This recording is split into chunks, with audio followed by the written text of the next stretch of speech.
इमरान खान मजीद 14 रोज अटक जेल में ही रहेंगे। साइफर केस में चेयरमैन PTI के जिस्मानी रिमांड की इस्तदा मुस्तरद। जुडिशल रिमांड में 13 सितंबर तक तौसीह कर दी गई। साबिक वज़ीर आज़म के खिलाफ साइफर केस की समाअत अटक जेल में हुई।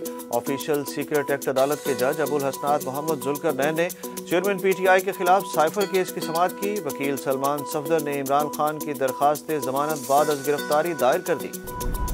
आवाम को जानलेवा बिजली बिलों से निजात मिलेगी या नहीं, अब पाकिस्तान के शहरियों के रिलीफ का फैसला IMF करेगा। बिजली बिलों में रिलीफ के लिए निगरान हुकूमत ने IMF से रुजू करने का फैसला कर लिया। निगरान वज़ीर आज़म अनवारुल हक काकड़ की ज़ेर सदारत वफाकी काबीना का इजलास हुआ, जिसमें आवाम को बिजली के बिलों में रिलीफ फराहम करने का फैसला न हो सका।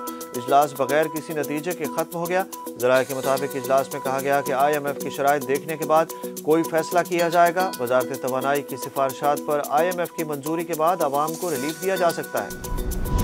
लाहौर हाई कोर्ट ने भी बिजली बिल के सताए आवाम को हुकूमत के खिलाफ सड़कों पर निकल कर एहतजाज करने का ही मशवरा दे दिया। जस्टिस शम्स महमूद मिर्जा ने लाहौर हाई कोर्ट में बिजली के बिलों में इजाफे और टैक्सों के खिलाफ केसेस की समाअत की। दौरान इस समाअत अदालत ने रिमार्क्स दिए कि कोर्ट के सामने बिजली कवानीन चैलेंज करने चाहिए।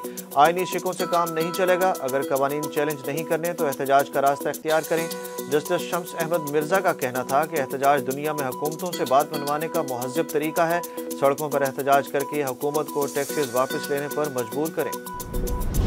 इंतजार की घड़ियां खत्म। पाकिस्तान की मेज़बानी में 15 साल बाद एशिया कप का मेला सजने को तैयार। इफ्तिताही मैच पाकिस्तान और नेपाल के दरमियान आज मुल्तान में खेला जाएगा। कौमी टीम में 3 तब्दीलियों के साथ प्लेइंग 11 का ऐलान। मैच दोपहर 2:30 बजे शुरू होगा। टूर्नामेंट के आगाज़ पर मुल्तान स्टेडियम में रंगारंग इफ्तिताही तकरीब भी होगी।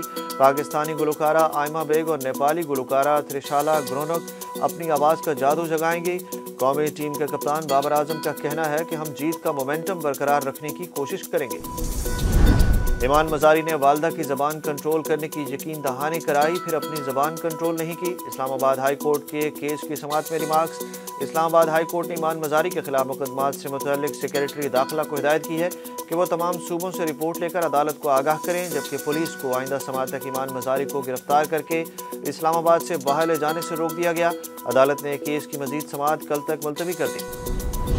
अमरीकी डॉलर की ऊंची उड़ान बरकरार। पाकिस्तानी करेंसी मजीद बेकदर हो गई।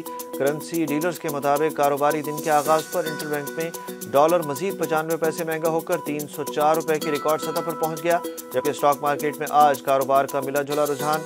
दिन के आगाज पर मामूली तेजी के बाद मंदी। 100 इंडेक्स 46,700 की सतह पर मौजूद है। आलमी मंडी में खाम तेल की कीमतों में रिकॉर्ड इजाफा हो गया। पाकिस्तान में आइंदा माह पेट्रोल और डीजल की कीमतें तारीख की बुलंद तरीन सतह पर पहुंचने का खदशा। रिपोर्ट के मुताबिक आज होने वाले कारोबार में बरतानवी खाम तेल की फी बैरल कीमत 31 सेंट्स इजाफे के बाद $85.80, जबकि US West crude oil 38 cents इजाफे के साथ $81.54 पर पहुंच गया। दोनों बेंचमार्क्स में मंगल के रोज $1 फी बैरल से ज्यादा का इजाफा हुआ। आलमी मीडिया के मुताबिक अमरीकी खाम तेल के स्टॉक में 11.5 मिलियन बैरल की कमी हुई। कीमतों में इजाफे की वजह अमरीका में ईंधन ज़खायर में कमी और खलीजी रियासतों में मुमकिन समुद्री तूफान की पेशगोई है। अफ्रीकी मुल्क गबून की फौज ने जमहूरी इदारों को मुअत्तल करते हुए हुकूमत का तख्ता उलट दिया। गैर मुल्की मीडिया के मुताबिक फौज की सीनियर क़यादत ने सरकारी टेलीविजन पर कौम से खिताब में कहा कि फौज ने तमाम इख्तियारात हासिल कर लिए हैं और इलेक्शन को मुअत्तल कर दिया है। गबून की अस्करी क़यादत ने कहा कि हालिया इंतखाबात काबिल एतबार नहीं थे, इसलिए उन्हें मुअत्तल किया गया है, जबकि तमाम रियासती इदारों को तहलील करके मुल्क की सरहदों को भी बंद कर दिया गया है। मीडिया रिपोर्ट्स के मुताबिक गबून के सरकारी TV ने हाल ही में मुल्क में होने वाले मुतनाज़ इलेक्शन में अली बोंगो की तीसरी मरतबा कामयाबी का ऐलान किया था। और एशिया कप शुरू होने से कबल ही बांग्लादेश क्रिकेट टीम को बड़ा धचका। बांग्लादेश क्रिकेट बोर्ड का कहना है कि विकेट कीपर बैटर लिटन दास वायरल बुखार से छुटकारा नहीं पा सके। वो बुखार की वजह से एशिया कप से बाहर हो गए हैं। एशिया कप में बांग्लादेश के स्क्वाड में उनकी जगह इनामुल हक को शामिल कर लिया गया है। इनामुल हक आज श्रीलंका में स्क्वाड को ज्वाइन करेंगे।